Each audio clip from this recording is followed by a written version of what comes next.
A dispute reaches a court where there is no possibility of settlement. However, it is also the prerogative of the court to encourage settlement between the parties.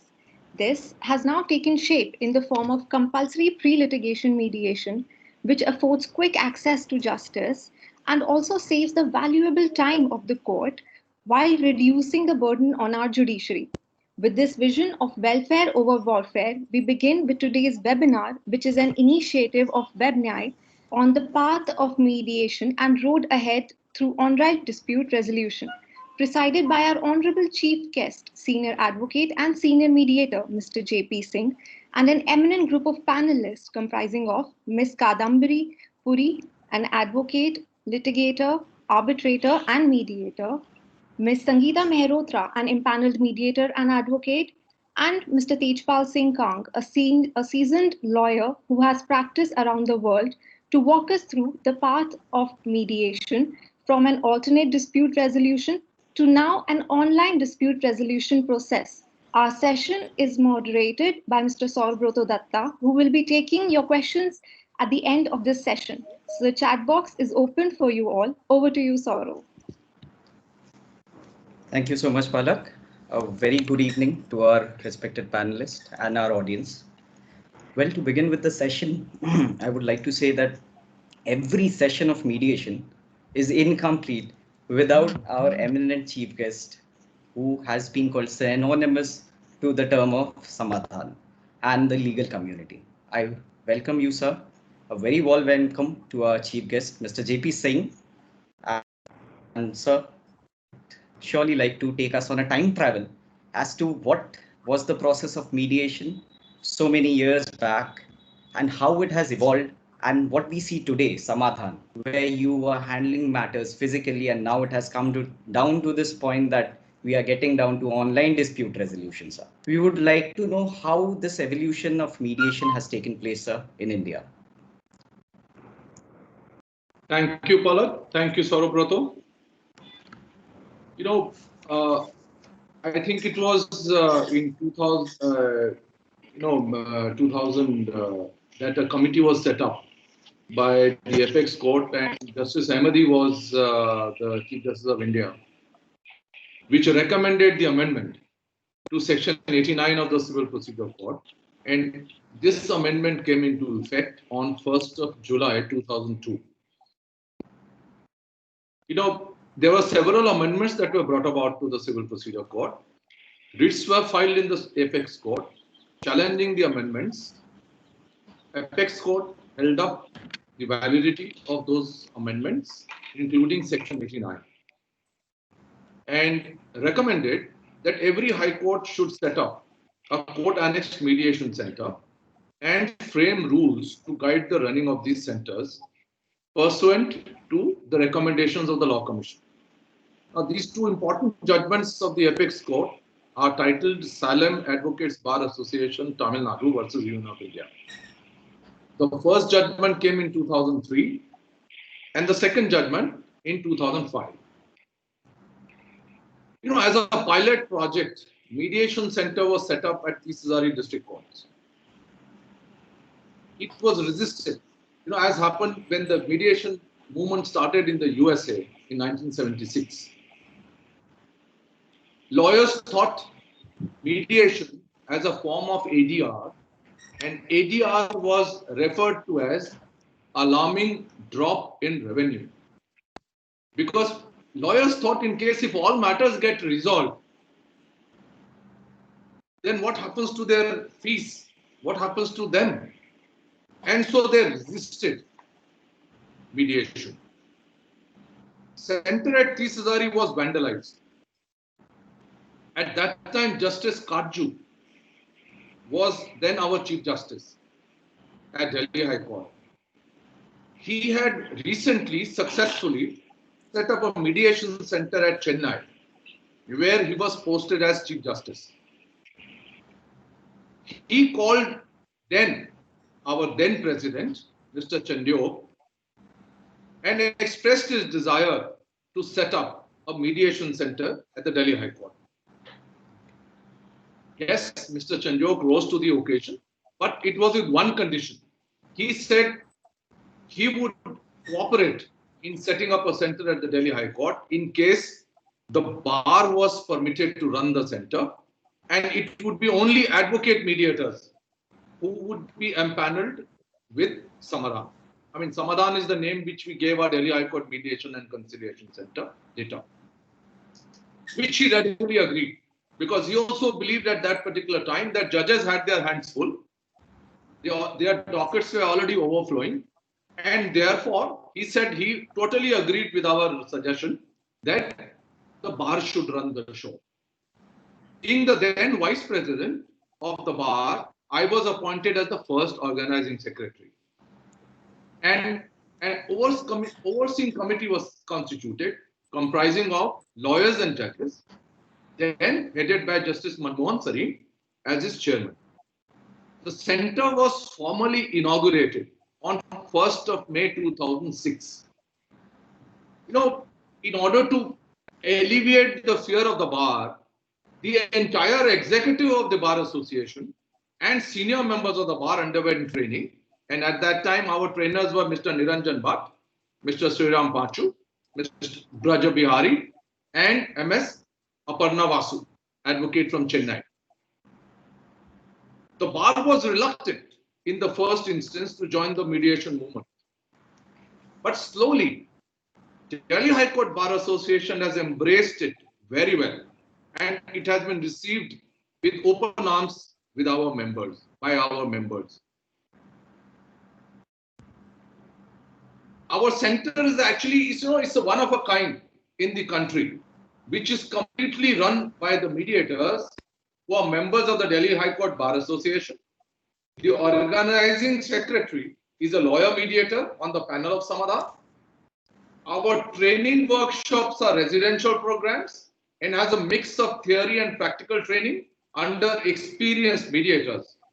Now, since a very limited number can be accommodated in a training workshop, now we have now, imagine at that time there was so much of resistance. We now conduct a selection, so that we can take some people, there has to be a balance. We take some senior advocates, we take people who are actually, similarly placed in the bar in terms of their professional career. Then we have to take some women lawyers for purpose of gender balance, because there are, in the matrimonial matters, you ordinarily sometimes have both at male and a female as a mediator and a co-mediator, because it creates a gender balance, in matrimonial disputes. So therefore, and then we have to take some younger members of the bar. So therefore, a selection has to take place, which in the beginning when I started, I had to literally force people to come for mediation training. The bar has been very sensitized. Most of the matters at the pre-litigation stage in Delhi High Court are actually recommended by the bar members to the parties instead of filing the same for adjudication in the first instance in courts. So we are having a number of pre-litigation matters in matrimonial dispute and other family disputes where lawyers recommend to their parties instead of going to court, that they should actually come to Samadhan and try for a pre-litigation mediation. Now, the center has an unenviable record in terms of matters being successfully resolved. The settlement rate at Samadhan is somewhere above 60%. Which is quite high. Though, of course, I am not enamored by numbers, because we at Samadhan firmly believe that what we are doing is actually trying to remove conflict from the society so that it's a better place to live in. In a court, when the matter gets decided, one is unhappy and one is happy. Appeal, the matter goes in appeal. Yes, sir. The conflict never gets resolved. Parties, even if they succeed, they never get to talk to each other. And therefore, mediation is the only method by which actually these disputes can get resolved.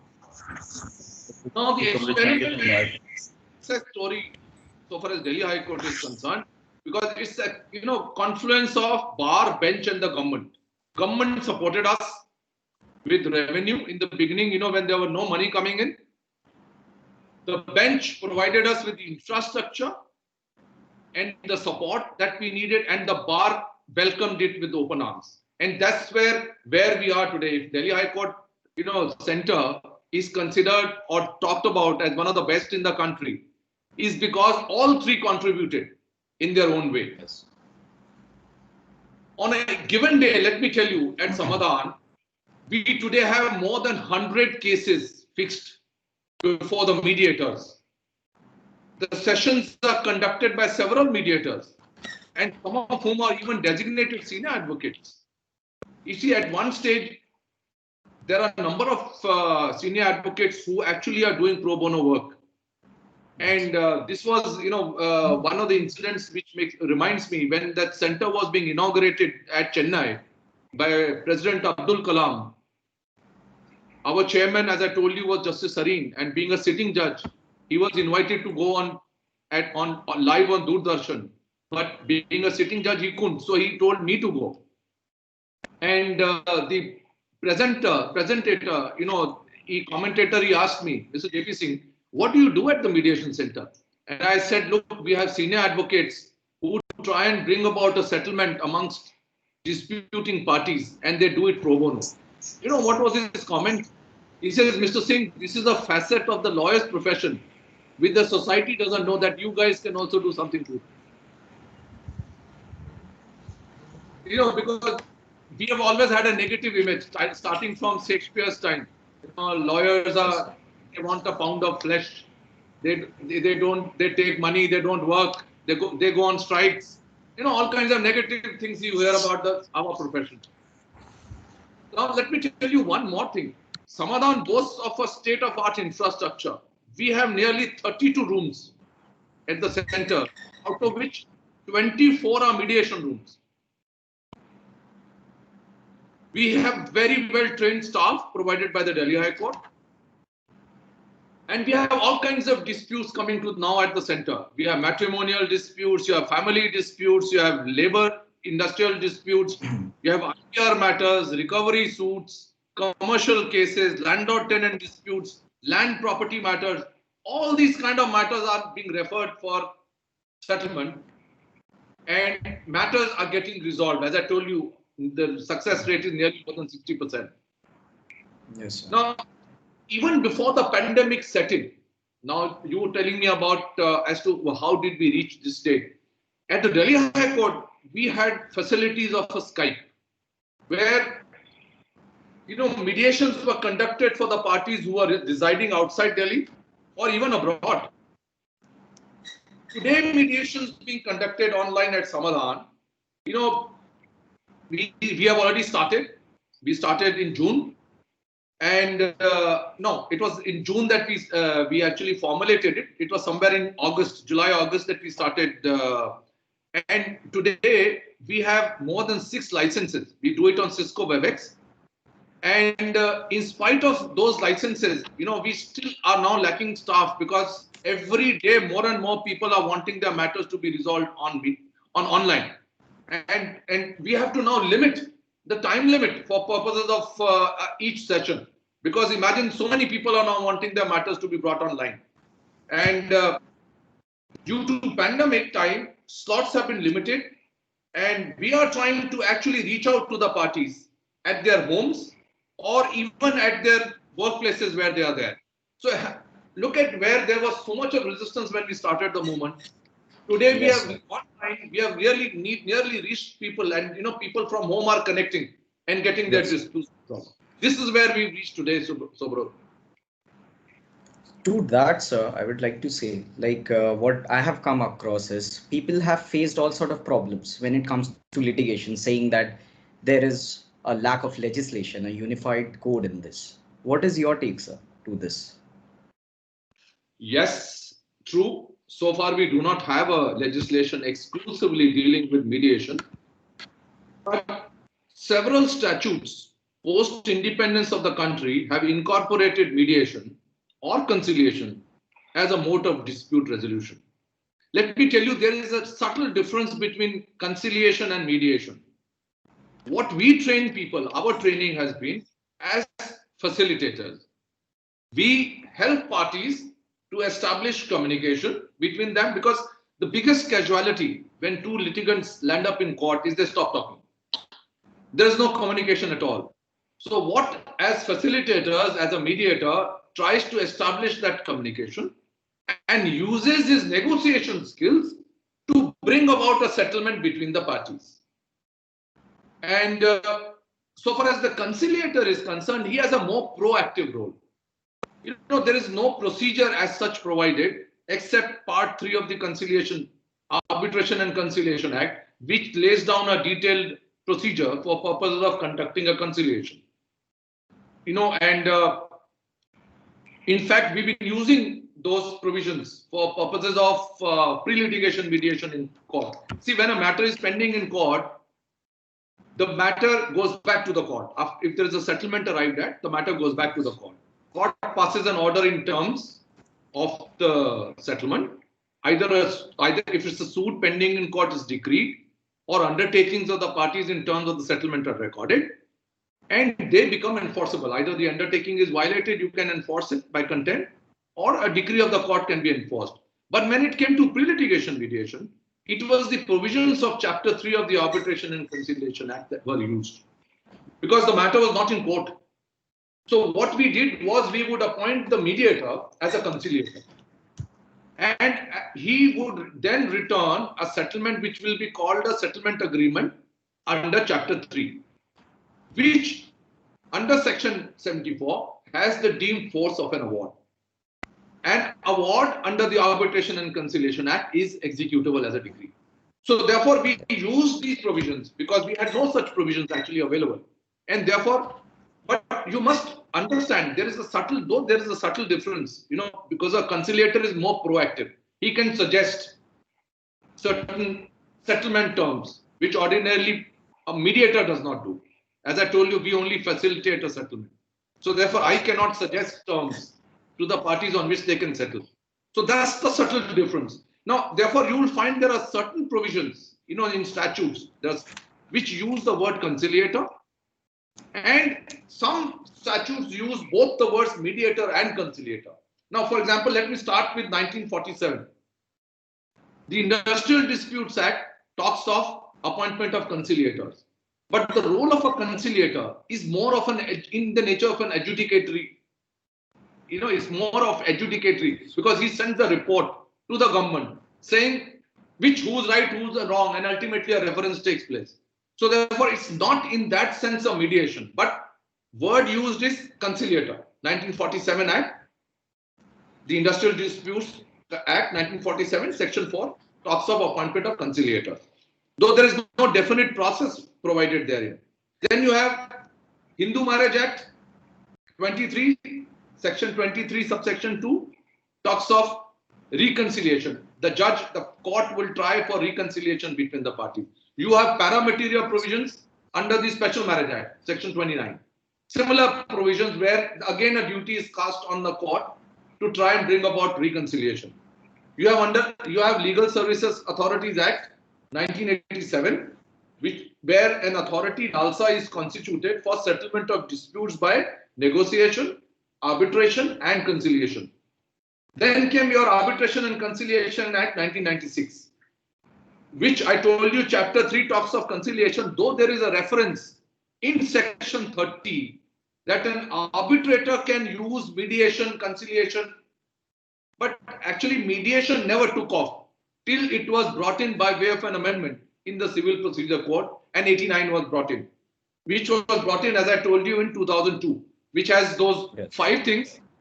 You have arbitration, conciliation, judicial settlement, lok adalat, right?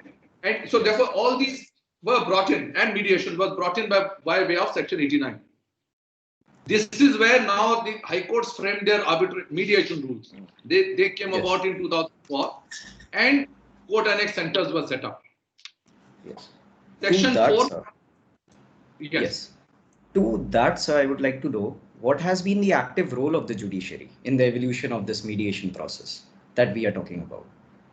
Any brief case law that has actually dealt with this mediation process that comes on your mind?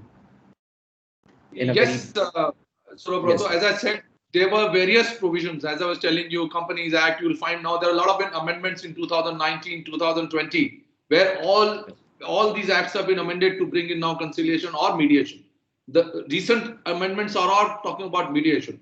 But since as we started with saying that there is no statute, though in 2019 in that the case of M.R. Krishnamurthy versus New India Insurance Company, that is 2019 SEC, though the court had recommended for that there should be a Indian Mediation Act, but that has still so far not seen the light of the day. Of course, the move is afoot to get that act, but we still don't have the act today.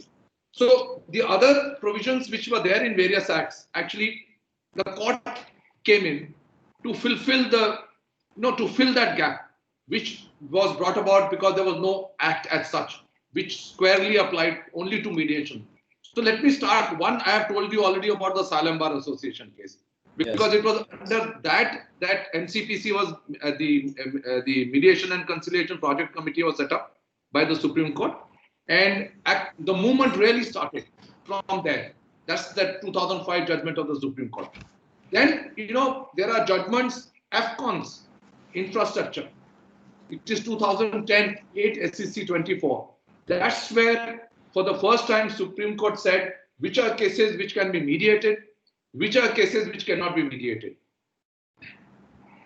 We have a judgment of the Delhi High Court in Harinder Singh Kocher's case, 2010 173 DLT page 365. Mostly disputes relating to family. Maybe there's a will pending, bill of the testator pending, which is now pending probate. Probate proceedings are actually proceedings in rem. Question was, can these proceedings be mediated? Can the parties enter into a settlement? And can that settlement be enforced? Now, this judgment of the High Court actually says yes, because you can, besides the will, enter into a settlement, and the suit can be converted into a declaratory suit between the family members, provided all family members sign that settlement, and the settlement will be encouraged and can be enforced. Then came, AFCON said, well, as a thumb rule, matters which had relationship involved, partnership disputes, family disputes, matrimonial disputes, could be mediated, but criminal cases cannot be mediated. That's what the Supreme Court said. So you have judgments starting from Gyan Singh, Prabhat Bhai Ahir, Narinder Singh, State of MP. Now these are judgments from 2012, 2014, 2017, where now the Supreme Court carved out an exception. Unless these are heinous crimes, you cannot mediate them, cannot compound them, cannot settle them, because those are heinous crimes are actually against the state. So therefore they said if they arose out of a private dispute between family members, like 498A, matrimonial dispute, they said those are cases which you can settle in mediation. So these judgments gave you that even 307, one judgment of Justice Sikri, that is Narinder Singh, 2014 6 SEC 466, where it was a case where 307 was attached, but the court said no ingredients of 307 were made out. Actually, it was a family dispute, and 307 seems to have been added. And courts, you can resolve such matters in mediation. Yes. Then you have, a dispute arose as to what to do in cases of criminal matters. 138 disputes. A reference was made to the Delhi High Court, and the judgment was Dayavati versus Yogesh Kumar Gosai. That's 2017 243 DLT 117, where the court said, it is a nature of a quasi civil case, because ultimately party is looking at recovery of money, and the manner in which the court said, because 89 only applies to civil matters. For criminal matters, the court said you can invoke provisions. There are two ways you can enforce a settlement. One is by under section 421 and 431 of the Civil Procedure Code, which talks of recovery of fine or any money which is ordered to be paid by the magistrate can be directed to be recovered like areas of land revenue. Or undertakings, when the settlement is arrived at, the court can accept undertakings of the parties, and in case if they want to resign from the same, you can enforce it by way of contempt. Then you have several judgments, three judgments of the Supreme Court, which said confidentiality needs to be maintained because proceedings in mediation are confidential. So starting from Motiram 2011 1 SCC, you have 2017 SC and 2019. All say confidentiality needs to be respected. Like you say, sir, like you say, the law has entirely been evolved by our courts. And well, with that, sir, I would like to say that you have actually codified mediation for all of us and has encouraged all of us. I'm hoping that everyone will be encouraged towards resolving their disputes, firstly, without involvement of litigation. With that, well, now we move on to our next speaker, who is Miss Sangeeta Mehrotra. She's an eminent mediator. She has been a mediator over a decade and so. And ma'am, well, with your vast amount of experience that you have in the field as a mediator, the first thing that I would like to to introduce our audience, what is an online dispute resolution, the ODR?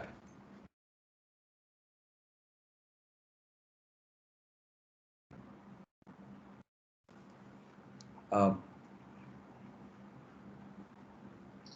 Ma'am, you are not audible. I believe your mic. You Ma'am, need you to have to, yes, unmute it. Now it's Yes. okay. Now it's okay. Okay. Yes, ma'am. Thanks, Saurabhroto. I was telling JP, I would be reading that note of yours. This will be my Bible. Uh, Absolutely, the evolution of mediation.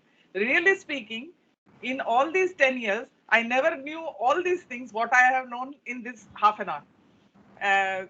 Anyway, so I'll be talking about the ODR. Of course, I am not a very good speaker on the ODR or something like that, but only thing from my personal experience, since last 6 months, I have started doing the ODR. Of course, before that also, I used to do when in Samadhan, the parties, sometimes the parties stay abroad, and we always use these digitized methods like mails, WhatsApp, of course, in the presence of the parties counsel. That is there, that was always there. So let me read it out that ODR is the resolution of disputes, particularly small and medium value cases, using digital technology and techniques of alternate dispute resolution. So I can say that ADR, digitized ADR, we can say ODR is digitized ADR, such as negotiation, mediation, conciliation, and arbitration. While courts are becoming digitized through the efforts of the judiciary, more effective, scalable, and collaborative mechanisms of containment and resolution are urgently needed. ODR can help resolve disputes efficiently and affordably. So we can go later on how efficiency and the affordability comes in. In the words of Colin Rule, global ODR pioneer, president and CEO of Mediate.com, he says many good things about India. In terms of India building this ecosystem, I don't think that India is missing much. I mean, the world looks to India for leadership in terms of technology. India is far ahead of the curve in understanding and having experts and decision makers within the system who know exactly what is coming around the bend. Online dispute resolution has been developing for 20 years, yet the COVID crisis has thrown us into the world of ODR overnight, almost. The best way to create a successful ODR environment is to build a market for resolutions. We have to change our mindset from adjudication to resolution. That is the main this thing. For example, 98% of the cases filed in civil courts don't go in front of a judge in the US because those cases are resolved prior to a case being formally filed. I feel that because all the mediators who are now practicing ADR or ODR, whatever, they must be feeling that time has come that we must think that mandatory mediation, okay, mandatory mediation does not take away the voluntariness of the mediation. Voluntariness stays where? That I am having voluntariness where I should sign on the dotted line or not. That much voluntariness. But before coming to the court, you must go for an ADR process. That should be mandatory, which I feel. And so the need is to build an effective autonomous ODR ecosystem of resolution options where the private sector can generate many options to pursue redressal for different types of cases. Now, JP has already given you the plethora of cases which are coming Yes. to Delhi center, Samadhan. Yes, ma'am. Not only from Delhi, I'm telling you, he knows very well, from other states, from other high courts. So there is no dearth of process or the, but that is the building out of the ecosystem has to be there. Now everything going online, shopping, traveling, dating, marriage, divorce, everything. So acceptability it's not an issue anymore at this point of time. So far as the ADR is concerned, it is acceptable now. COVID-19 has, as I said before, that it has literally pushed us into go online to communicate, to settle our disputes online. This is an opportunity to understand that this technology, this mindfulness of resolving disputes together, mindfulness of resolving disputes together, that is the main thing.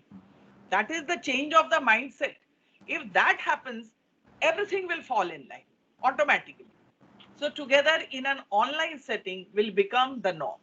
ODR will be the new legacy, we can say, that is coming out of this pandemic. So this is a positive takeaway from the pandemic. Yes, ma'am. You want to ask? Ma'am, Saurabh? to that, ma'am, what I feel and what I have heard from people is do you feel like people will be having some problems while getting their matters mediated when it is conducted online? Whereas all this time it has been done physically, so there would have been a difference in the mechanism, in the in the methods that you would have taken, or maybe there's some difference in the opinion of those people who are coming down for mediation now. No, listen, I mean, there is a difference between taking mediation into a completely artificial intelligence, AI-driven way, robotic way, that there is no voice or video interference, everything online, no human interference. We have not reached that stage. And, you know, in India, we are emotional people. I believe that we need the human interference, we need the hand holding in much bigger way. And whether it is online or offline, it comes to the Yes. same thing. First thing, you have to build a rapport with the party. The moment you build a rapport, the moment you can instill that confidence in the party, everything falls down. Ma'am, maybe Everything. while answering to this question, if you may share any of your personal experience in a very brief manner that you feel that might have might be helpful for our audience in understanding this part. Personal experience, like yesterday's case, I am telling you, it's a Supreme Court, it's just a transfer petition. Now the lady is in Jharkhand and the boy and his parents, they have all left her, of course, in the matrimonial home, and they have shifted because of some reasons. There were police cases and all these things. So the boy had gone to some other state, filed a divorce case. Now it has come into this transfer petition. Now before me, it is only the transfer petition, the small matter that whether it has to be transferred from the other state to the state where the lady resides. Okay. Now the lady was not there. Her counsel was there. In the first, I mean the plenary, the joint session, she was not there. I asked, it is online. So I asked the counsel, where is the lady? He said, no, this, that. I said, no, this is online. You just, I'm, in the meantime, I'm talking to the boy and his counsel. Kindly go and get the party on board. And there she is. Of course, she couldn't join through the video, but I was in the video conference and I used the phone to talk to her, and she talked to me at least 40 minutes.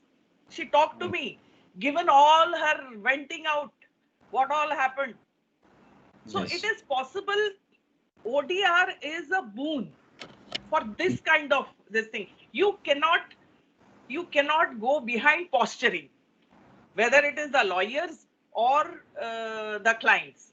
But in ODR, I feel the lawyers have a much bigger role to play, because they can instill that level of comfort in the clients, which a mediator cannot, because Yes, ma'am. their first interaction is with the lawyer. So lawyer has to be proactive. And I fully appreciate the the lawyers who are coming up with the mediation. And in this very case, I am telling you, I am totally depending on the lawyers and their proactivity, how much they can bring forth out of the client. That is there. So Yes, ma'am. this one case I Yes, ma'am. Yes, ma'am. To that, ma'am, I would like to say that your words are really encouraging, and it shows that an online mediation can be possible and can be very well possible, like as well it has been going on in a physical mediation, ma'am. yes. With that, ma'am, as you said, that a lawyer's involvement is very important. With that, I would like to move to our third speaker. She is a litigator, she is an arbitrator, she has been a mediator, and she is the additional standing counsel of NDMC. Miss Kadambari Puri, I welcome you, ma'am. Thank you To so much. Sorry. Thank you, ma'am. To that, ma'am, like Miss Sangeeta Mehrotra said, that a lawyer's involvement is very important. To that, ma'am, I would like to ask you, what is the client's point of view as a lawyer you feel while they are going for mediation in a family dispute like a matrimonial matter, and if we compare that to a commercial disputes, what is your take on that, ma'am?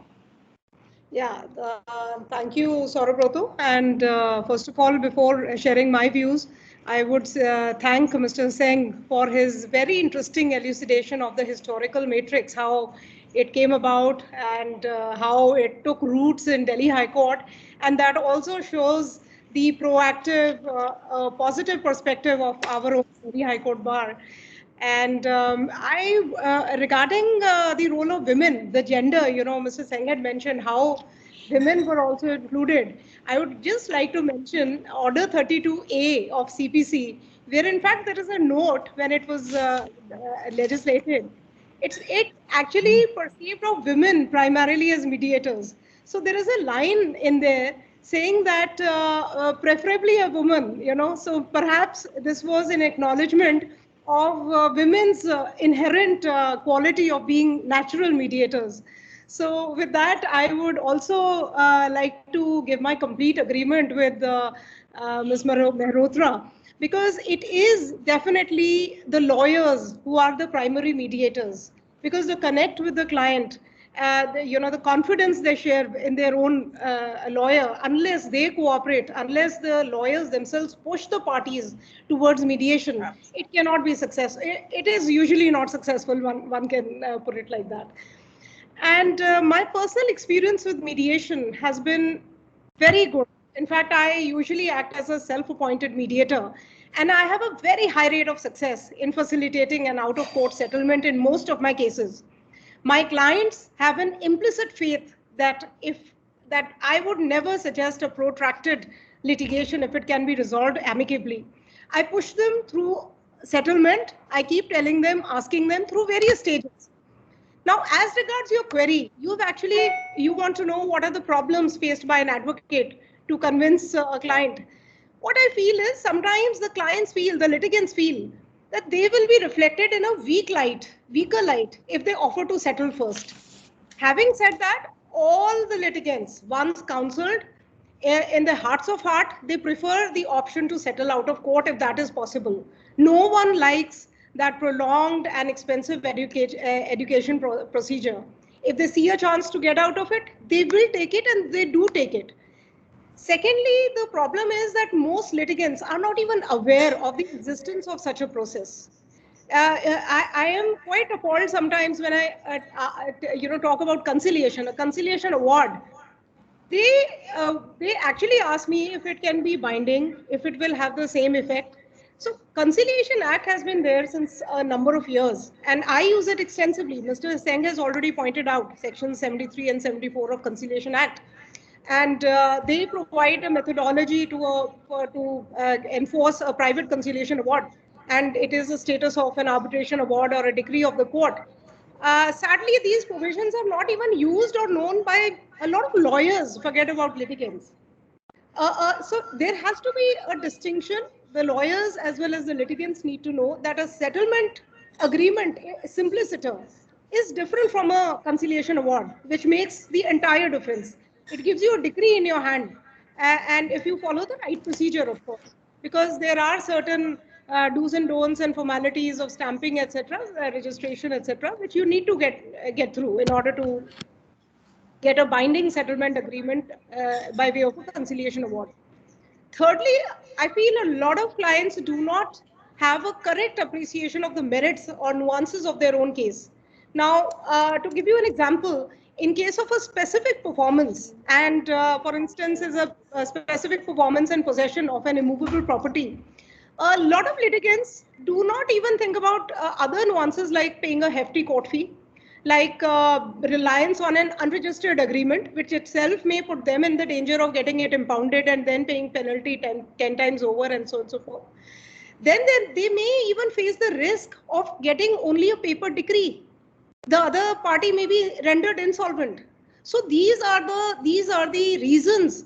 If you tell them, they will evaluate and perhaps accept a smaller amount at the first instance, or there is a lot of give and take which has to be there. And sometimes I also feel what they feel is a strong case may not be so. And if they're informed of various aspects, the outcome risk analysis, the cost risk analysis, they may be more amenable to a settlement out of the court. The attitude of the lawyers, of course, can be an impediment. A lawyer may feel that it's a case going away from the lawyer, and you have to really, you see it as a long-term plan of 3-4 years when the client will continue to pay. Actually, it is not so, because I feel the more I promote mediation in my own cases, I feel I get a permanent client who depends on me, who knows I will not advise them wrongly. I have their interests in heart. So he comes back again and again to you, and you have a happy client at your end. Ultimately, a delay in a litigation is a sure shot way to lose a client rather. So these are the things. In fact, a very recent case during COVID, I wanted to share.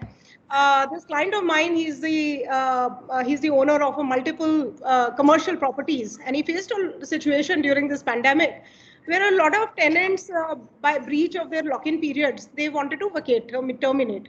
So we kind of discussed, prepared cases for different ones.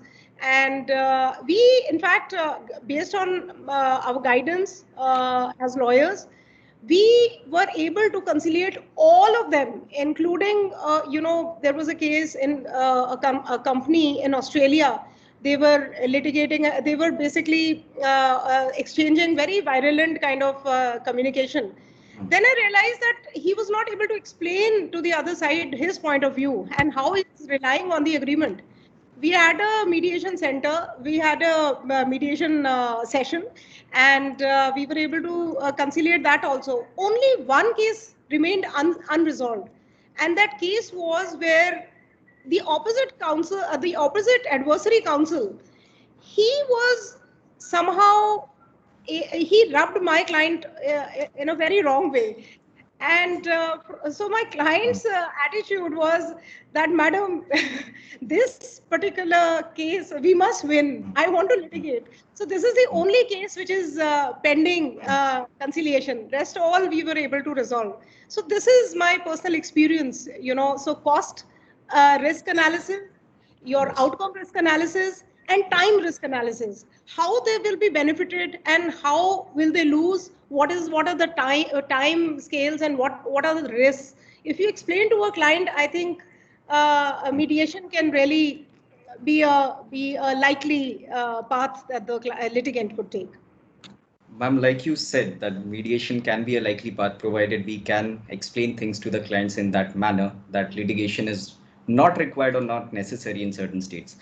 Right. To that, ma'am, as you would know that our Chief Justice, Mr. Bobde, has obviously said that there might be a requirement of a legislation towards pre-litigation mediation. Right. What is your take, ma'am, on that? What do you feel? Yes, What is your opinion to this, ma'am?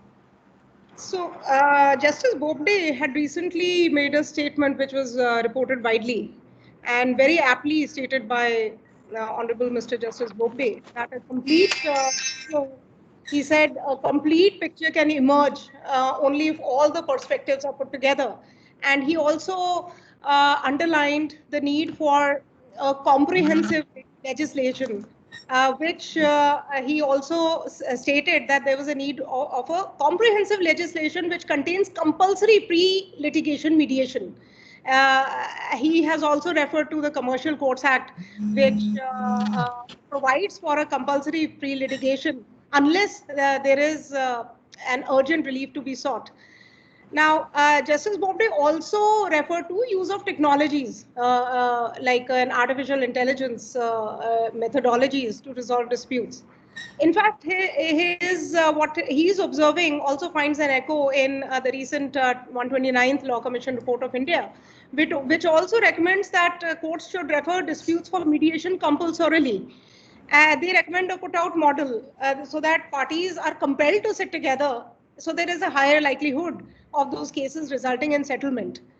And as has already been stated by Mr. Singh, CPC section 89 and ACA Arbitration and Conciliation Act Part 3, they both provide for conciliation mediation. However, they do not provide for a compulsory mediation. And then we have, of course, more recently had the Commercial Courts Act, Section 12A. So it provides for a pre-dispute, pre-institution mediation also, which when there is no urgent interim relief contemplated. And interestingly, Commercial Courts Act also provides for a time-bound mediation and saves the limitation period in case there is a pre-litigation mediation process the parties have gone into. So I think this is a very well thought out provision. My thought process is that an amendment in Arbitration and Conciliation Act or CPC itself would resolve the entire issue for a comprehensive legislation. Let there be provisions for a compulsory pre-dispute mediation and an institutional mediation post-dispute, except of course urgent matters, because in urgencies the mediation parties cannot be asked to go in for a compulsory mediation when there is an urgency in the matter. As regards the artificial intelligence tools for mediation, basically these are the smart searches. There can be reinforcement learning modules. There can be pre-recorded counseling combined with the human interface.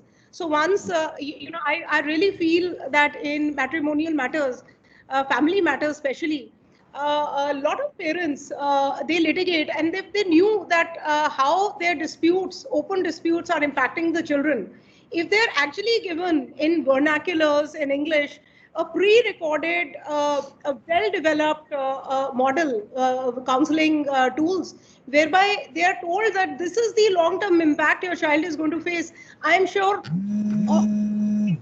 decide to conciliate also. So these AI tools can, of course, make it more structured.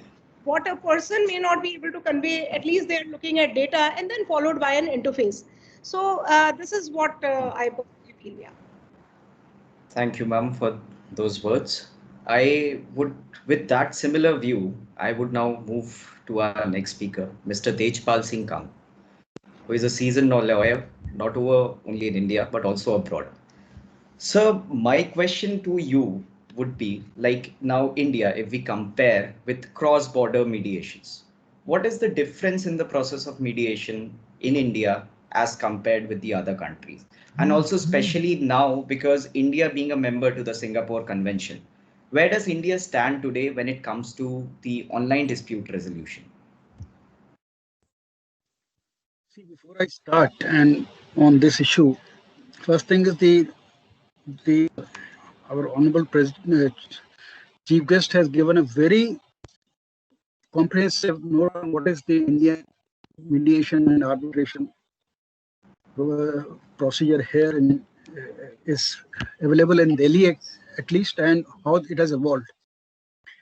Madam Malhotra has spoken about the ODR and she has given some inputs, and Madam Puri has basically shown that the lawyer or the mediator or the conciliator has to have goodwill, has to have faith.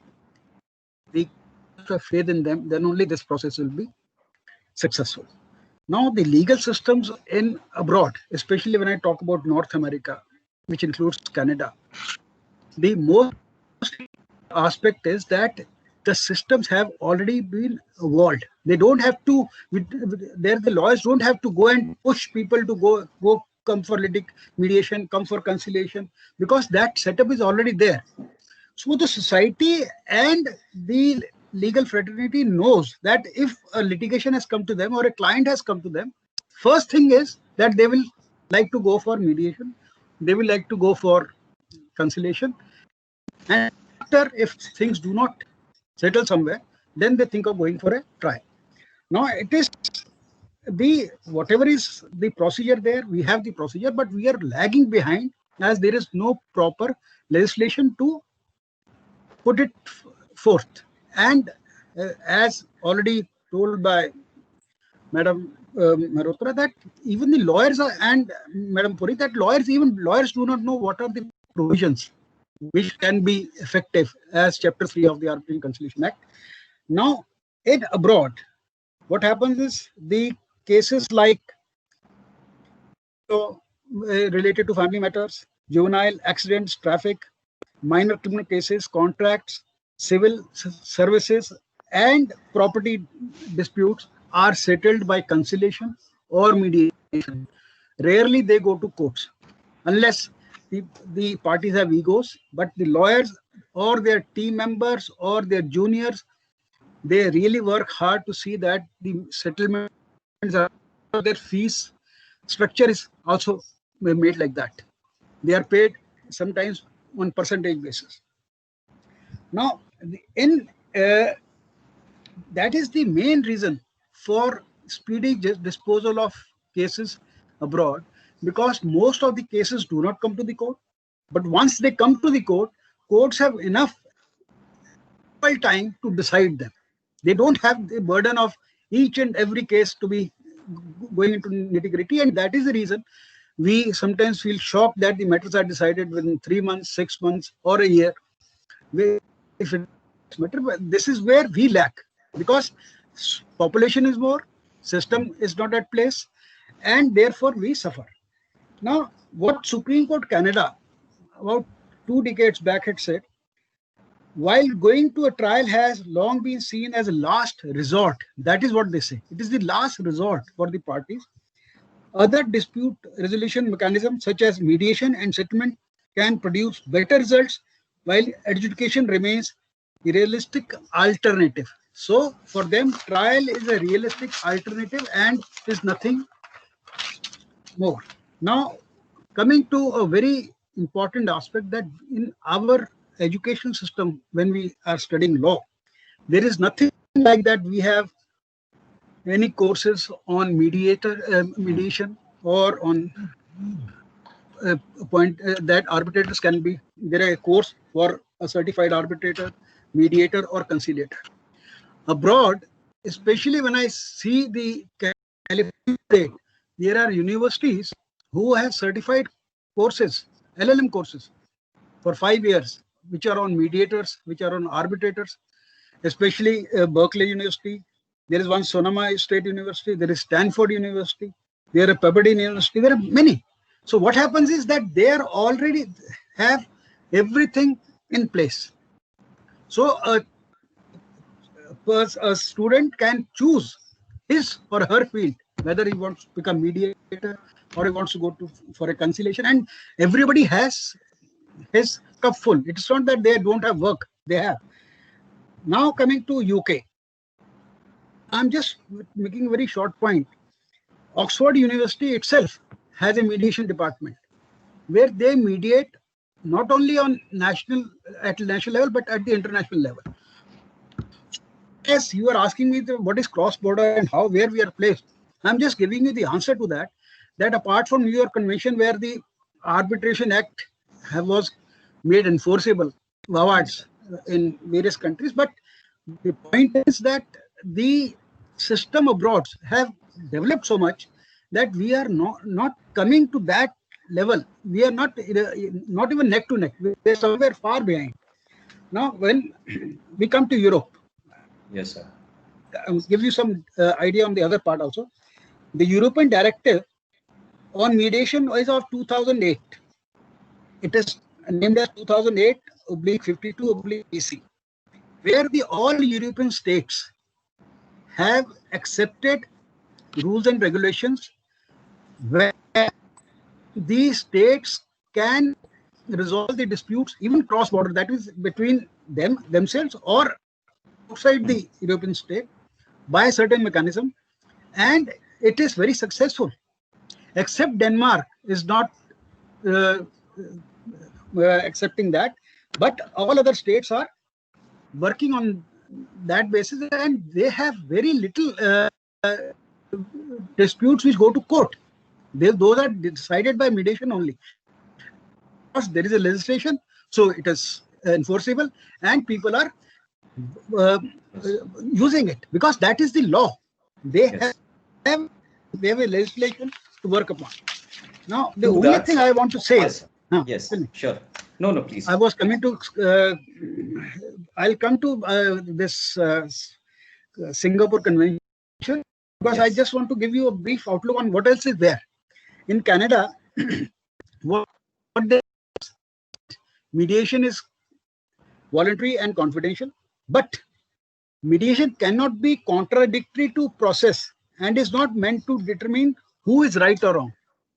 That is the sole contention, that you don't have to decide who is right, but you have to mediate and bring them to a conciliation state, so that they really make an agreement and they go to the court and settlement done. So now everywhere there is a judicial intervention. In Canada, it started from Nova Scotia in 1980, then it went to Quebec, then it went to BC, British Columbia, so and so forth. But what I'm trying to say is that we are far behind. We are lacking in that. But now coming to Singapore, because that is the basic thing, where India is also a party. The Singapore enactment is called Singapore Mediation. They enacted a Mediation Act of 2017, and Singapore Convention on Mediation was formerly a United Nations Convention on International Settlement Agreements resulting from mediation, which was adopted on 20 December 2018, and it opened for signatures on 7th August 19, and 12th September 2020 states have signed that convention. And most, for us, India, China and USA are the signatories. So this is the basic structure we are seeing abroad. And this Singapore Convention means... To that, sir, as compared to the Singapore Convention and what you said about the technology and the infrastructure that other countries do have, what do you feel or what do you suggest should be a proper mechanism for India? Do you feel that there has to be some development infrastructure-wise or technologically, and then we'll be standing at a better position in terms of online dispute resolution, or rather dispute resolution in terms of mediation? See, what is most important aspect is, if we see the habits of our young generation, they cannot withstand a litigation going on for years. it is impossible. They will like to come, settle and go. So that is the plus point of the society now for ODR, because nobody like to go out of their home. They will travel 2 hours to a court and then come back getting nothing. So they will like to sit, work it out online. So that is where today's lawyers have to be more to the technology, and they should know that how to convince their clients to accept this technology and go ahead in getting the dispute resolved. See, the system will come with information. The system will when the information is provided. Citizens know that they have a system, they have to a conciliate, to a mediator. Lawyers are rarely they don't go to lawyers so easily because the fees is very high. So but ultimately you are involved. It's not that they are not involved. Everybody has their. So the point is that first is that we don't have education that way. There are no courses for mediators. There are no courses for conciliators. If we have some courses, courses or courses, so that we can some student or some children need to take up that part course to help the society in. And as a matter of fact, in family law, we can have so many ladies lawyers really help in developing this kind of system, where the court will have very less burden to adjudicate upon the litigations. So that is the main issue. So what is ultimately required is we should have a trusted system. System will evolve from the. Then we require trusted mediators. Again, happen how they are trained, how they communicate to the clients or to the people at large, and we require very efficient infrastructure for ODR. Unless we have this kind of software which is available in foreign countries in many ways. Yes, sir. With that, I believe that we have a much clearer concept of mediation and what online dispute mediation can be in the future, since of the present times. With that, our dear audience and our panelists, I would thank you all for attending this webinar session. Now, I would like to have the questions that has been posted by our audience in general, starting with a question that has been primarily asked by a number of audience, and it is about what will that is regarding the enforcement of a private mediation process and its execution in Indian courts. I believe this question, if Kadambari ma'am, if you would please like to answer to this. Sure, Saurabh. Yes. Section 73 of the Arbitration and Conciliation Act, Part 3, provides for the drawing up and signing of a written settlement agreement. In a lot of cases, people also get it witnessed, although the Act itself does not provide for any specific witnesses. And when the parties sign for settlement agreement, it is final and binding after the mediator authenticates the settlement agreement. And the mediator will furnish copies to the parties concerned. And in case of a settlement arrived in a court annexed mediation, even though out of the parties may do it privately, then the parties will just intimate the settlement terms. There is no requirement of any further thing except intimation by either in the form of application under 23 CPC or otherwise, and the court will record it. Now, with the conciliation award, the requirement of stamping also comes up. The Indian Stamp Act provides for stamping of the awards with specific stamp duties. And this is especially so, if the award is dealing with an immovable property, then in accordance thereof, in different states, there are different stamp duties stipulated. As far as foreign awards, again, foreign awards are concerned, the requirements of enforceability of the foreign awards may also be looked at. Thank you. Moving on with our next question. This question comes from Sunita.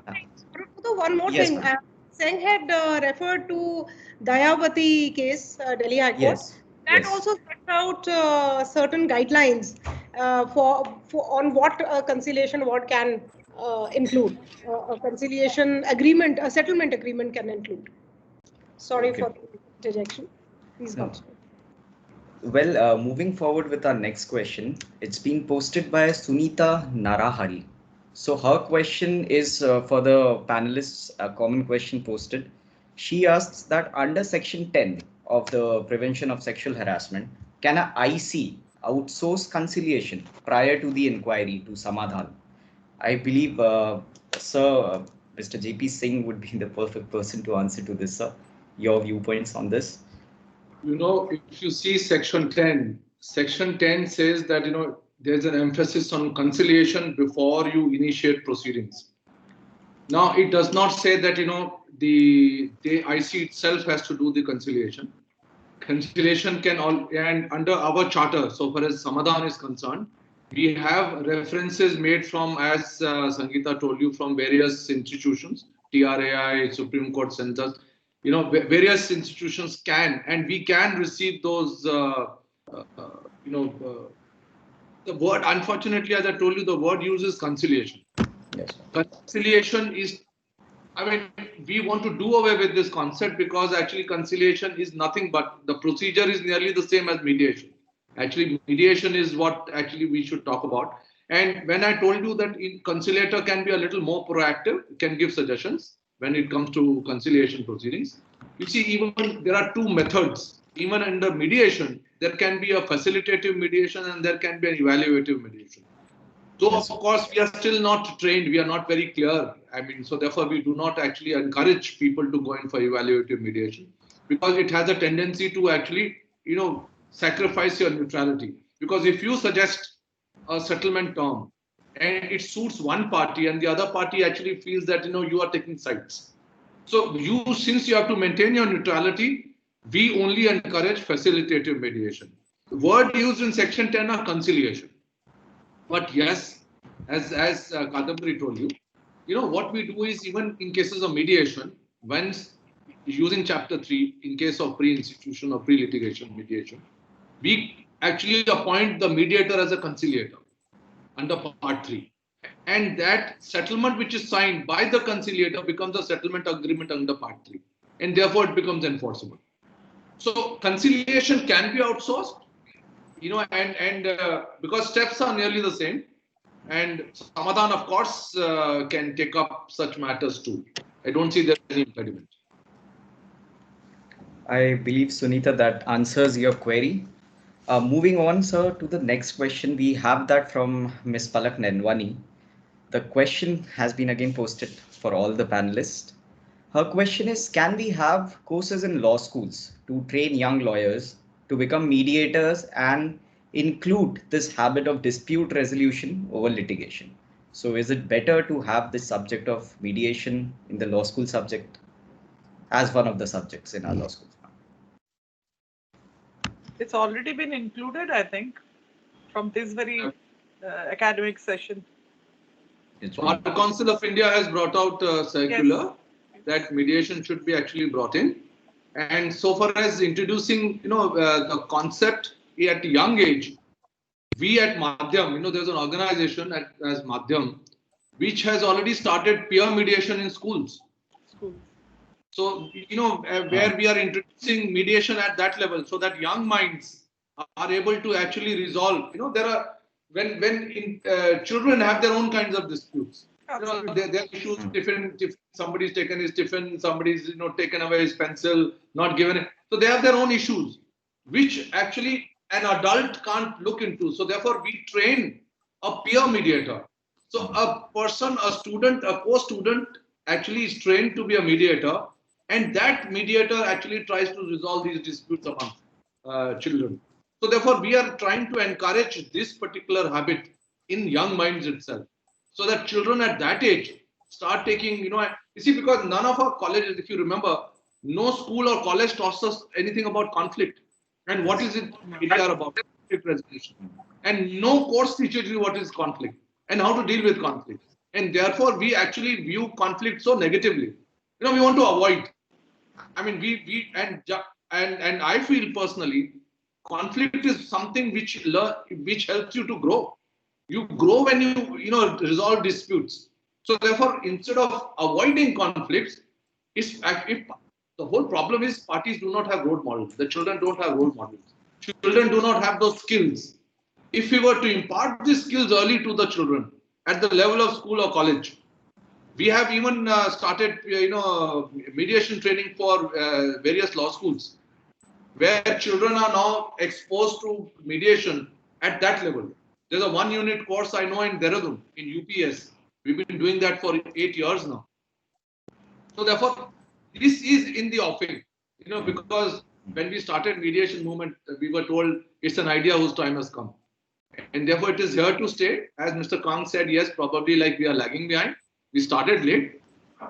India has its own ethos, and we will be able to cover up the distance. One suggestion that is like sure. Bar Council of India or bar associations, we have mediation councils, mediators associations like that, and even the moot mediations, like moot competitions, the court proceedings are happening in the law schools. That can be collaborated in that very course. That will be helpful. To that, yes, ma'am. To that, ma'am, we have our next question. I believe this should be answered by you. The query is, how can online mediation be taken to rural India? Online mediation, I am doing, like I told you, Jharkhand.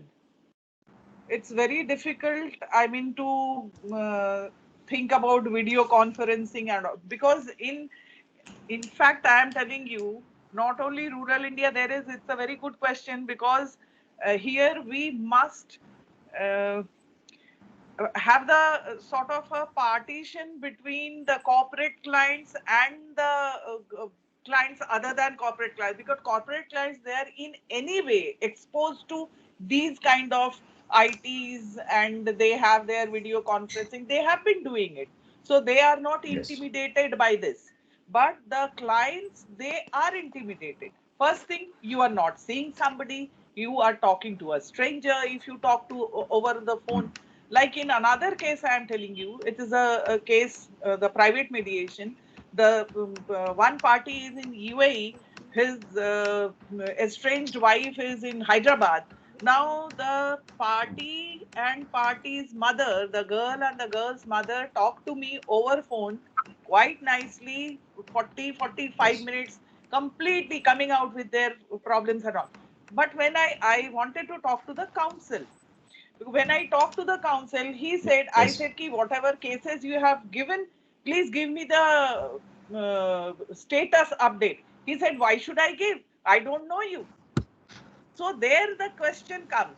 So rural India, it has to be through some kind of awareness programs is the answer for this. Pan-India awareness. With respect to this, one of the drawbacks in ODR is actually reaching the less privileged. Yes. Everyone doesn't have access to internet, to the hardware which is required. Yes. So that's a challenge. That's a challenge for India. To that, sir, there's a short question, and this will be our final question from the audience. He has a very genuine query. This is Tamagno Shah. He asked that, well, because this is an online dispute resolution mechanism, is there any scope of information getting leaked as technology, because we are using technological mediums? So will it go against the issue of privacy? I think in ODR, I have attended one webinar. JP, you must be aware, where Sir was there and Rahim was there. So we were talking about this leaks and all. Online leaks, okay, we have apprehensions about online leaks, but what about offline face-to-face leaks? Anybody can record in a mobile phone. How do you know? Because people in caucuses, even in joint sessions, people are there, no? Mama, mummy, chacha, chachi, everybody is sitting over there. So you never know. We must have a robust confidentiality agreement. And it is like that the whatever the law says, it is there that confidentiality, the statutes have provided enough provisions for that. So unnecessary being having apprehensions about this confidentiality online leaks, I don't think it is very well founded, because it can happen offline also. Well, thank you, ma'am, for Thank you, ma'am, for the answers that has been given. I believe, Tamagno, that answers your query as well. Well, now we come to the very end of our webinar for today's session. Now I would like to welcome Mr. Puneet Jindal, who is a designated senior advocate and has almost more than 3 decades of experience in litigation in various courts of India. He has been very keenly interested in arbitration mediation and the concept of online dispute resolution. And he is also a senior advisor and mentor to our webinar team. It's a pleasure to have you, sir. And thank you. Mr. Jindal will be giving the vote of thanks for today and will be concluding the sessions. I hand over the virtual stage to you, sir. Please. Thank you, Subrata. And I would like to thank everybody for attending this webinar. Special thanks to Mr. JP Singh, my colleague from the Senior Bar from Delhi, and my colleagues Sangeeta Mehrotra. And very nice to see you, Kadambari, after so many years. Thank you very much, Tejpal Singh ji. And I would like to thank Subrata again for moderating in a wonderful manner. Now, at least I have learned a lot from JP Singh's illuminating address and deep research. Same true with Kadambari and Tejpal Singh ji, and of course, not to leave Sangeeta ji. Now, I would end this thanks with a few words about WebNyay and what is our object and what are our aims to take it further.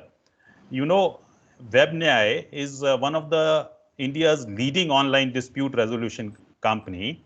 Now we have got an innovative state-of-art commercial dispute resolution, that is one part of it, and then we have got RV, or in expanded form is Resolve Virtually platform. So these two platforms are there, and to elaborate further, as you all know, that e-commerce has developed a lot in our country.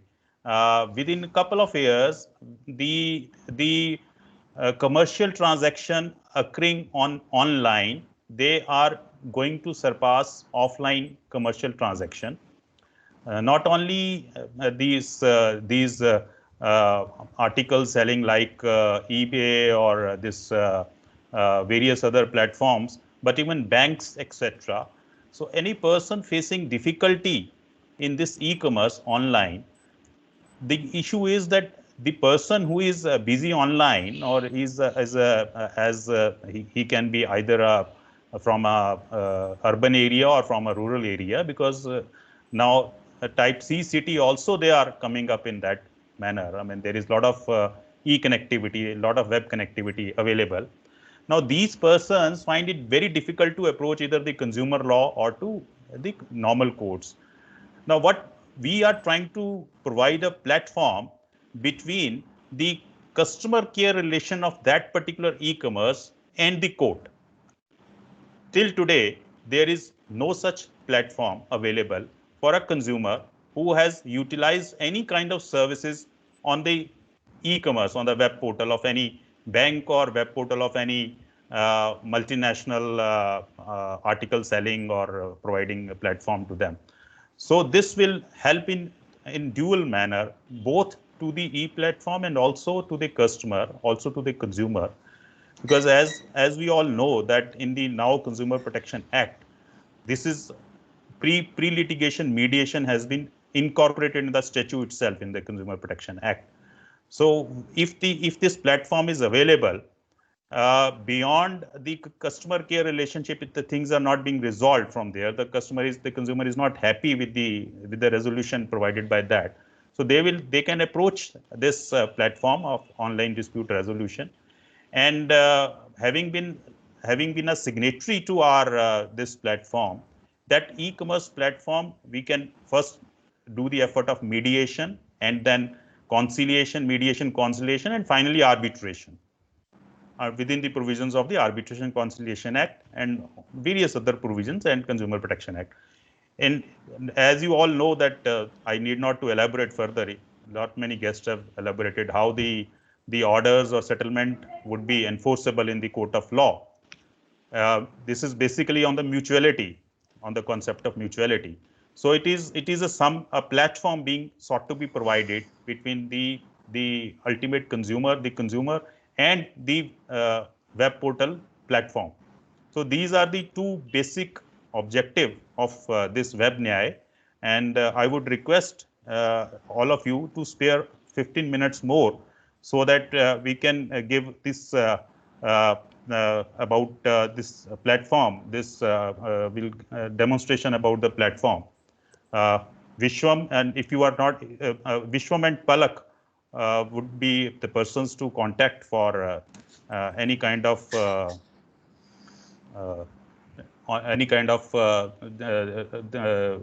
illustration and a demonstration of the system.